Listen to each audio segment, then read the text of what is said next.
तो स्वागत।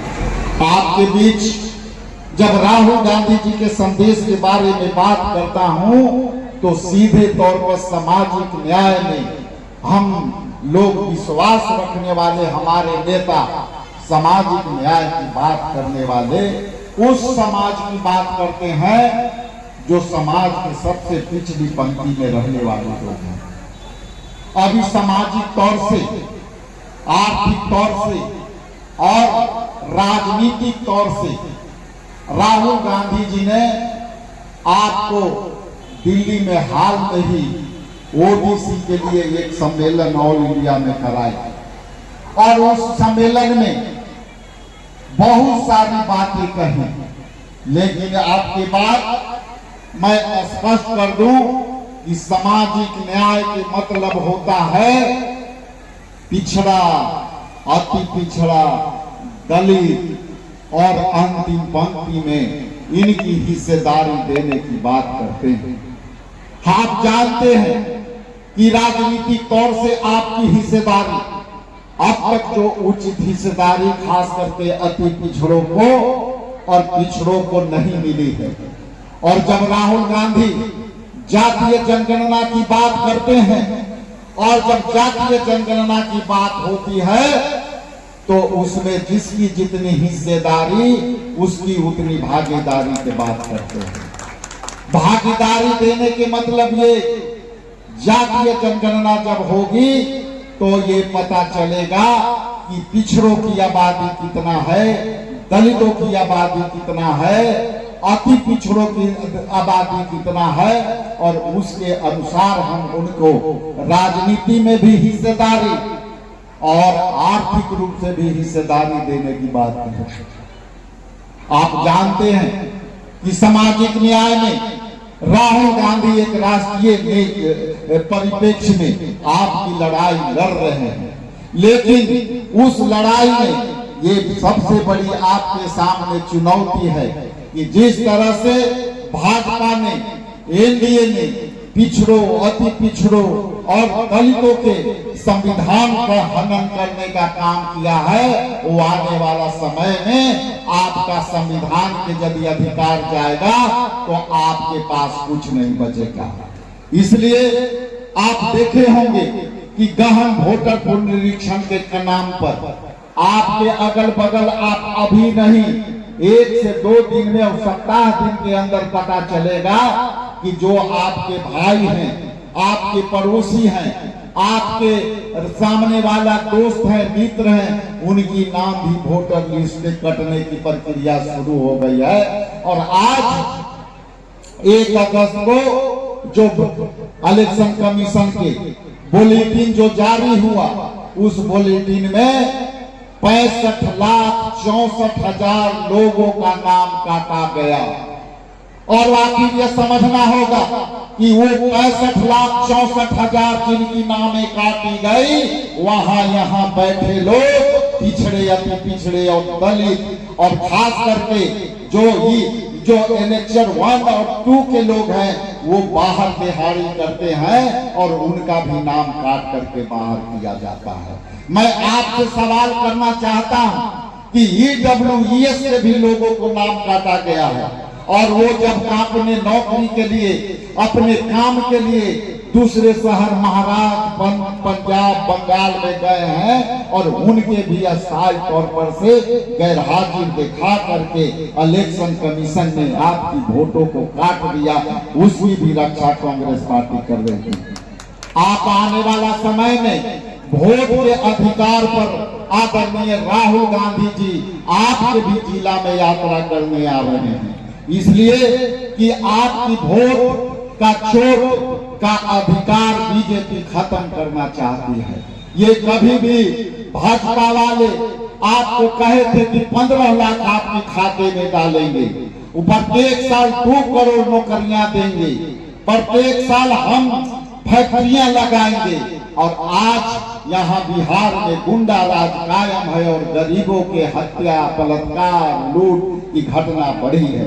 इसलिए मैं सीधे तौर से कहूं कि आपकी लड़ाई गठबंधन सरकार के लाने में होनी चाहिए और इनकी गठबंधन से जो सरकार है जिसमें तेजस्वी यादव और हमारे नेता राहुल गांधी जी, मल्लिकार्जुन खड़गे जी और अन्य 6 पार्टियां गठबंधन में हैं।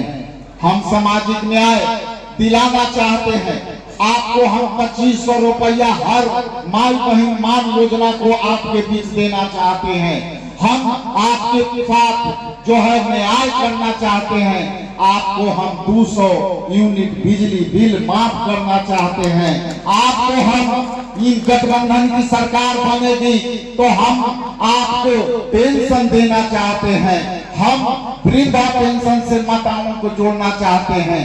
इसलिए आप आने वाला समय में हम आपको 25 लाख रुपये का जो है स्वास्थ्य बीमा देना चाहते हैं। इसलिए आपकी लड़ाई राहुल गांधी जी सामाजिक न्याय की लड़ाई लड़ते हैं। आप देखते हैं आए दिन जब मैं विधायक होता हूं तो कई माताएं बहनें एम्स में पड़े रहते हैं, उनका समुचित इलाज नहीं होता है और कई ऐसे लोग आते हैं जिनके पास इलाज के लिए पैसे नहीं होते हैं। यदि हमारी सरकार इंडिया गठबंधन की सरकार बनेगी तो आपके सामने हम 25 लाख रुपया आपको जो है बीमा करेंगे और उससे आप इलाज कराएंगे। इसलिए आप सबसे विनम्र निवेदन है कि हम सामाजिक न्याय में पिछड़े, अति पिछड़े और ईडब्ल्यूएस के समान रूप से हम हिस्सेदारी देना चाहते हैं। लेकिन चाहे वो संगठन में हो, चाहे बिहार प्रदेश कांग्रेस कमेटी के संगठन में हो, चाहे टिकटों की बंटवारा में है, कांग्रेस पार्टी पिछड़ों और अति पिछड़ों को उचित भागीदारी देगी, ये हम मन से आपको वचन देके जाते हैं। लेकिन उसके साथ आपको भी ये समझना होगा कि इससे बड़ी जो राहुल गांधी जी आपकी लड़ाई लड़ रहे हैं, इससे बड़ा अवसर आपके सामने नहीं आएगा। इसलिए ये आपके लिए एक बड़ा दिन है, हमारे लिए एक बड़ा दिन होगा यदि आप महागठबंधन के साथ खड़े होंगे। आने वाला समय में आपने देखा होगा कि बिहार की सरकार यहाँ चल रही है, जो भाजपा ने हमारे मुख्यमंत्री को चेहरा मानने से मना कर दिया है। इसलिए आप जानते हैं कि भाजपा ने जिस तरह से नीतीश कुमार जी को कमजोर करने का काम किया है और एक प्रेस कॉन्फ्रेंस में जब एक इन खड़े पत्रकारों जैसा अमित शाह जी से, गृह मंत्री जी से जब सवाल पूछा गया कि भाई आप ये बताएं कि बिहार में जो है नवंबर में चुनाव होना है तो आप क्या नीतीश जी के साथ लड़ेंगे? तो जो है गृह मंत्री ने स्पष्ट कहा कि हाँ, चुनाव तो हम जो है नीतीश जी के साथ लड़ेंगे, लेकिन जब मुख्यमंत्री के चुनाव करना होगा तो चुनाव बात करेंगे। इसलिए आने वाला समय में आपको सावधान रखना है। पिछड़ों अति पिछड़ों की लड़ाई लड़नी है, ईडब्ल्यूएस की लड़ाई लड़नी है। मैं आपके बीच आता रहूंगा। केपी सिंह जी एक हमारे बहुत ही बड़े हमारे कांग्रेस के एक बड़े कार्यकर्ता के रूप में उभरे हैं और जब इनको मैं पार्टी के अंदर शामिल कर रहा था तो कई लोग हमें कहे कि भाई डॉक्टर केपी सिंह के आपने शामिल कर करके और पार्टी को मजबूती दी है। इसलिए केपी सिंह जी आपकी मजबूती इस जो है सभा में देख गई, इसलिए आपकी मजबूती के लिए मैं भी जितना बन सकेगा आपको भी करूंगा। इसलिए आप पिछड़ों की लड़ाई लड़ते रहें और वो पिछड़ों की लड़ाई में ईडब्ल्यूएस के जो लोग हैं, जो वो समान वर्ग से भी आते हैं, उनको भी हमको ख्याल रखना होगा। जब जिसके जितने हिस्सेदारी की बात होती है तो इसमें सबकी समान रूप से हम हिस्सा देंगे, ऐसा मैं आपको वचन देता हूं। यहाँ हम जो है कई लोग ऐसे लोग हैं जो हमारे गठबंधन से यहाँ आए हैं और जो यहाँ पे आभा सिंह जी भी जो है उपस्थित है, हमारे कांग्रेस के पूर्व जिला अध्यक्ष रही हैं और ये मजबूत जो है महिला है, इनकी आबादी भी आधी है। इसलिए तमाम हमारे कांग्रेस के तमाम कार्यकर्ता जो आए हैं, इस मन से संकल्प। हमारे कांग्रेस के प्रदेश अध्यक्ष माननीय श्री राजेश राम जी, हमारे बड़े भाई जिला कांग्रेस के अध्यक्ष मंटन भैया जी, आवा सिंह जी, और हमारे पड़ोस नालंदा से आए हमारे कांग्रेस के जिला अध्यक्ष महोदय एवं तमाम अतिथियों का मैं हृदय से नमस्कार करता हूं, प्रणाम करता हूं, चरण वंदन करता हूं। लोग जानते हैं कि मैं एक डॉक्टर हूं, लेकिन डॉक्टर के अलावे कुछ और भी है हमारे अंदर। मैं चंद पंक्तियां सुनाता हूं जो मैंने खुद लिखी है। माननीय राजेश राम जी के प्यार में, उनके सम्मान में। ये समा, ये फिजा, ऐसे में मिल गए हैं हम। स्वागतम स्वागतम, आपका है स्वागतम। अब जरा दूसरे लाइन पर विचार करिए।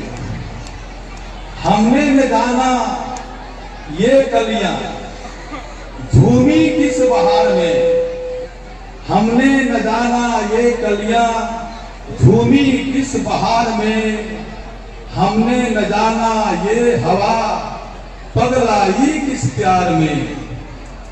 आ गई है ये कयामत आपसे ही खुद की कसम, स्वागतम स्वागतम, आपका है स्वागतम। मेरे पूरा गीत गाने का समय नहीं है।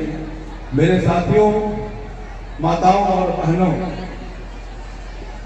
ये सामाजिक न्याय सम्मेलन है और इस सामाजिक न्याय सम्मेलन में हमारे सामाजिक न्याय के